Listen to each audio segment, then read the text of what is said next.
Chapter 9 The Weaving Room. Creation! What a noise! Clatter and clack, great shuddering moans, groans, creaks, and rattles, the shrieks and whistles of huge leather belts on wheels. And when her brain cleared enough, Lyddie saw through the murky air row upon row of machines, eerily like the old hand loom in Quaker Stevens's house, but as unlike as a nightmare, for these creatures had come to life. They seemed moved by eyes alone, the eyes of neat, vigilant young women, needing only the occasional swift intervention of a human hand to keep them clattering. From the overarching metal frame crowning each machine, wooden harnesses, carrying hundreds of warped threads drawn from a massive beam at the back of each loom, clanked up and down. Shuttles holding the weft thread hurtled themselves like beasts of prey through the tall forests of warp threads, and beaters slammed the threads tightly into place. With alarming speed, inches of finished cloth rolled up on the beams at the front of the looms. The girls didn't seem afraid or even amazed. As she walked by with the overseer, girls glanced up. A few smiled, some stared. No one seemed to mind the deafening din. How could they stand it? She had thought a single stagecoach struggling to hold back the horses on a downhill run was unbearably noisy. A single stagecoach! A factory was 100 stagecoaches all inside one skull, banging their wheels against the bone. Her impulse was to turn and run to the door, down the rickety stairs, through the yard and counting room, across the narrow bridge, past the row of boarding houses, down the street, out of this hellish city and back to the green hills and quiet pastures. But of course, she didn't move a step. She didn't even cover her ears against the assault. She just stood quietly in front of the machine that the overseer had led to her and pretended she could hear what he was saying to her. His mouth was moving, a strange little red mouth peeping out from under his bushy black mustache. The luxuriant growth of the mustache was all the more peculiar because the overseer had hardly any hair in his head. His pate gleamed like polished wood. Suddenly, to Lyddie's astonishment, the man put his red mouth quite close to her ear. She jerked her head away before she realized he was shouting the words, "Is that quite clear?" Lyddie stared at him in terror. Nothing was clear at all. What did the man mean? Did he seriously think she could possibly have heard any of his mysterious mouthings? But how could she say she had heard nothing but the beastly racket of the looms? How could she say she could hardly anything in the morning gloom of the huge barn-like room, the very air a soup of dust and lint? She was simply standing there, her mouth open with no words coming out, when an arm went around her shoulders. She shrank again from the touch before she saw it was one of the young women who tended the looms. Her head was close enough to Lyddie's left ear so that Lyddie could hear her say to the overseer, "Don't worry, Mr. Martson. I'll see she settles in." The overseer nodded, obviously relieved not to have to deal with Lyddie or the loom he assigned her. "We'll work together," the girl shouted in her ear. "My two machines are just next to you here. I'm Diana." She motioned for Lyddie to stand close behind her right shoulder, so, although Lyddie wasn't in her way as she worked, the older girl could speak into Lyddie's left ear by turning her head slightly to the right. Suddenly, Diana banged a metal lever at the right of the machine, and the loom shivered to a halt. At either end of the shed, made by the crisscrossing of warped threads, was a narrow wooden trough. From the trough on the left she retrieved the shuttle. The shuttle was wood, pointed and tipped at either end with copper. It was about the shape of a corncob, only a little larger and hollowed out so that it could carry a bobbin or quill of weft thread. With their hands moving so quickly that Lyddie could hardly follow them, Lyddie popped out a nearly empty quill of thread and thrust Diana popped out a nearly empty quill of thread and thrust in a full one from a wooden box of bobbins near her feet. Then she put her mouth to a small hole near one end of the shuttle and sucked out the end of the weft thread. "We call it the kiss of death," she shouted, smiling wryly to soften the words. She pulled out a foot or more of the thread, wound it quickly around one or two iron hooks, and rehung the hooks into the last row of woven cloth. The hooks were attached by a yard or so of leather cord to a bell-shaped iron weight. "You have to keep moving your temple hooks," Diana said. "Pulls the web down snug as you go." She pointed to the new inches of woven fabric. "Now," said Diana, speaking into Lyddie's ear, "make sure the shuttle is all the way at the end of the race, always on your right here." She placed the shuttle snug against the right-hand end of the trough. "We don't want any flying shuttles. All right, then, we're ready to go again." Diana grasped the metal lever, pulled it toward the loom, and jammed it into a slot. The loom shuddered once more to life. For the first hour or so Lyddie watched, trying mostly to stay out of Diana's way as she moved among the three machines, two opposite and one adjoining.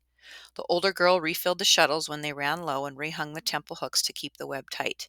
Then, without warning, for no reason that Lyddie could see, Diana slammed off one of the looms. "See," she said, pointing at the shed. "A warp thread snapped. If we don't catch that, we're in trouble. An empty shuttle might damage a few inches of goods," she explained, "but a broken warp could leave a flaw through the yards of cloth. We don't get paid when we ruin a piece." She pinched a tiny bag hung from the metal frame of the loom. It spit out a puff of talc, which she rubbed into her fingertips. Then, fishing out the broken ends of warp, she showed Lyddie how to fasten them together with a weaver's knot. When Diana tied the ends, they seemed to melt together, leaving the knot invisible. She stepped aside. "Now you start it," she said. Lyddie was a farm girl. She took pride in her strength, but it took all of her might to yank the metal lever into place. She broke into a sweat like some untried plow horse. The temples were not much larger than apples, but when Diana asked her to move one, she felt as though someone had tied a gigantic field stone to the end of the leather cord.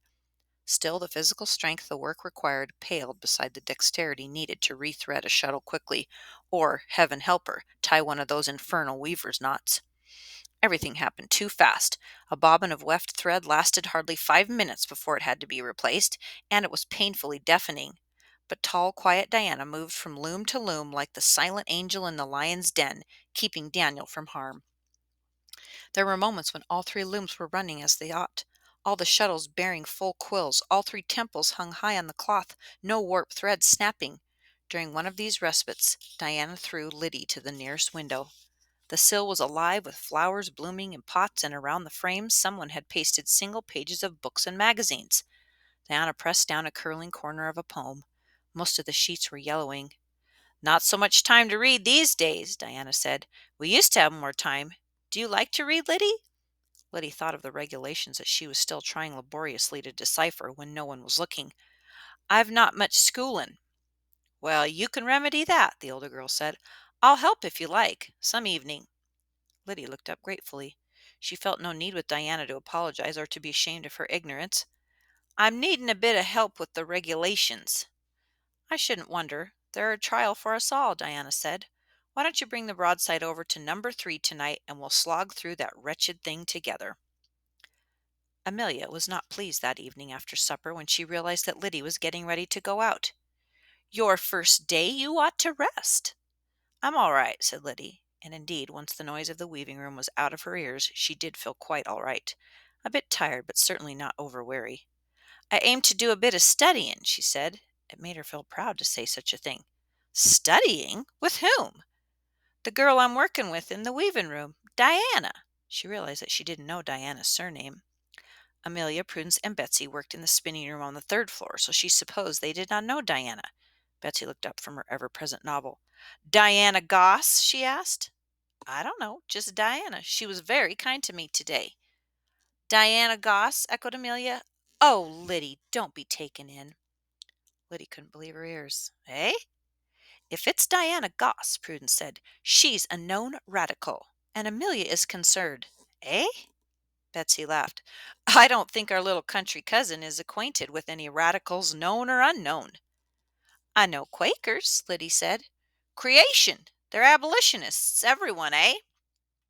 "Hooray for you!" Betsy put down her novel and made a little show of clapping her hands. Amelia was sewing new ribbons on her Sunday bonnet, and watching Betsy's performance, managed to jab the needle into her finger instead of the hat brim. She stuck her finger in her mouth and looked up annoyed. "I wish you wouldn't keep saying things like creation and Lyddie. It's so. "Only the new girls from Vermont speak like that," said Prudence, whose own mountain speech was well tamed. Lydia didn't quite know what to do. She had no desire to anger her roommates, but she was quite set on going to see Diana. It wasn't just the foolish regulations. She wanted to learn everything, to become as quietly competent as the tall girl. She knew enough about factory life already to realize that good workers in the weaving room made good money. It wasn't like being a maid where hard work only earned you a bonus and exhaustion. "Well," she said, tying her bonnet, "I'll be back soon." "I'd rather you wouldn't go at all," Amelia said coolly. Lyddie smiled. She didn't mean to seem unfriendly or even ungrateful, though it was tiresome to always be beholden to Amelia. "I don't want you to worry after me. I'm able to do for myself, eh?" "Ha!" Betsy's short laugh came out like a snort. "It's just," Prudence said, "it's just that you haven't been here long enough to know about certain things." Amelia doesn't, well, none of us want you to find yourself in an awkward situation. For a moment, Lyddie was afraid that Amelia or even Prudence would start in to lecture her, so she grabbed her shawl and said that she was moving out of the bedroom door. I'll watch out, though what she was promising to look out for, she had no idea. Diana's boarding house was only 2 houses away from her own. The architecture was identical, a 4-story brick building lined with rows of windows that blinked like sleepy eyes as lamps and candles were lit against the dusk of an April evening. The front door was unlocked, so she walked into the large front room like Mrs. Bedloe's, nearly filled with 2 large dining tables, but with the semblance of a living area on one side. And just as in Mrs. Bedloe's parlor, chains had been pulled away from the tables and the girls were chatting and sewing and reading in the living area. It was as noisy and busy as a chicken yard. Peddlers had come off the street to tempt the girls with ribbons and cheap jewelry. A local phrenologist was in one corner measuring a girl's skull and preparing to read her character from his findings. Several girls were watching his consultation transfixed. Lyddie pushed the door shut but stood just inside, uncertain how to proceed. How could she ask for Diana when she wasn't even sure of her proper name? But she needn't have worried.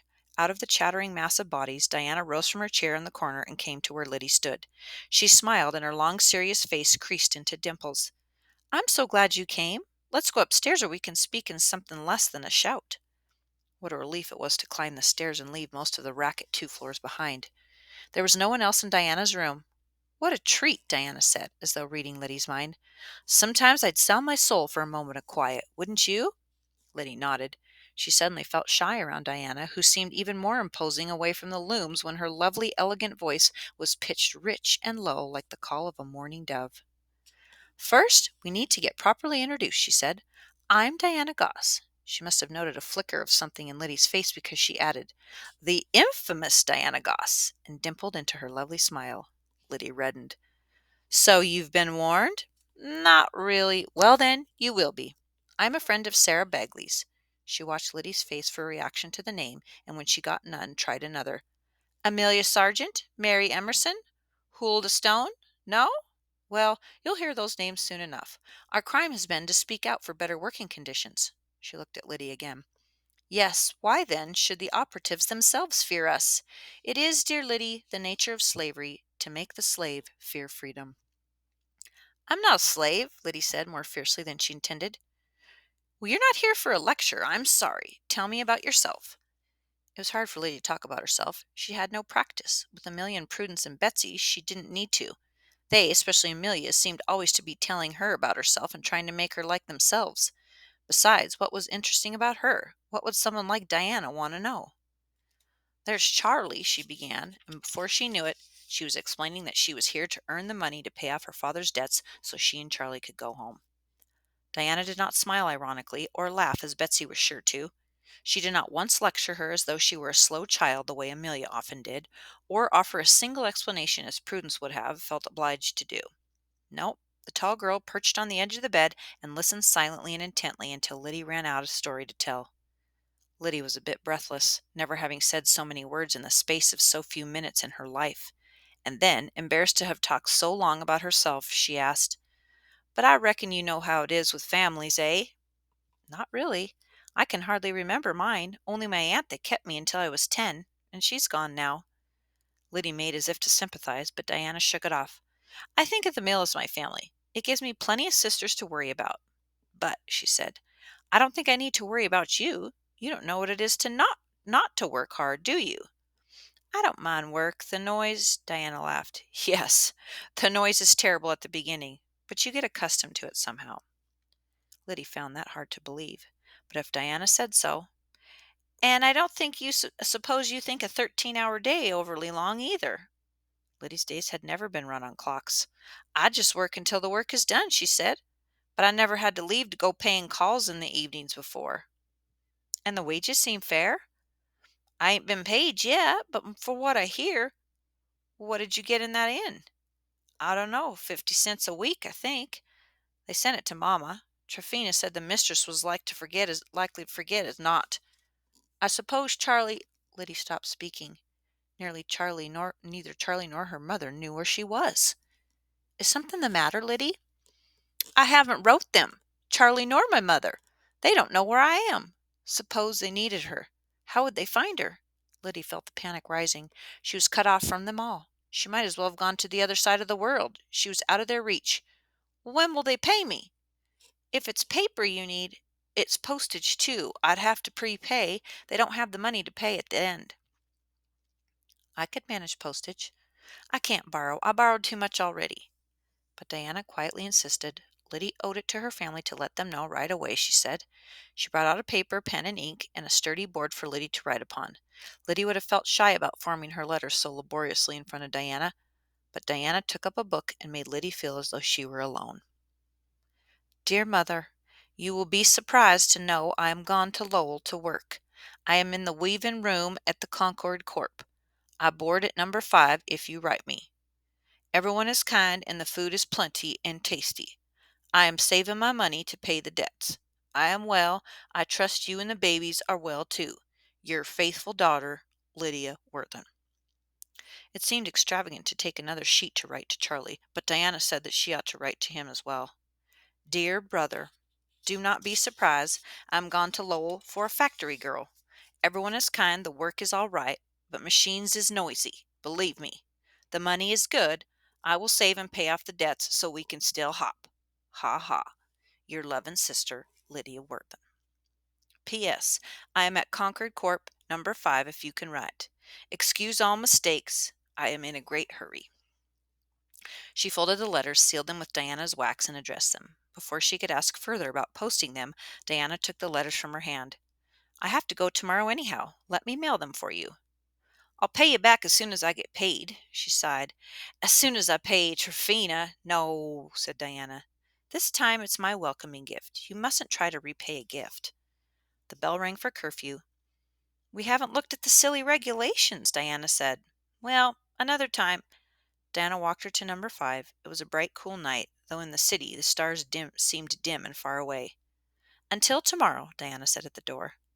I'm obliged to you for everything, Lyddie said. Diana shook her head. They need to know. They'll worry. The roommates were already getting into bed. You're late, Amelia said. I come as soon as the bell rung. Oh, you're not really late, said Betsy. Amelia just doesn't approve of where you've been. It was Diana Goss, wasn't it? Amelia asked. Yes. And? Lyddie was taking off her bonnet, then her shawl. And what? What did Amelia mean? Amelia answered her own question. Did she try to make you join? Lyddie folded her shawl, still uncomprehending.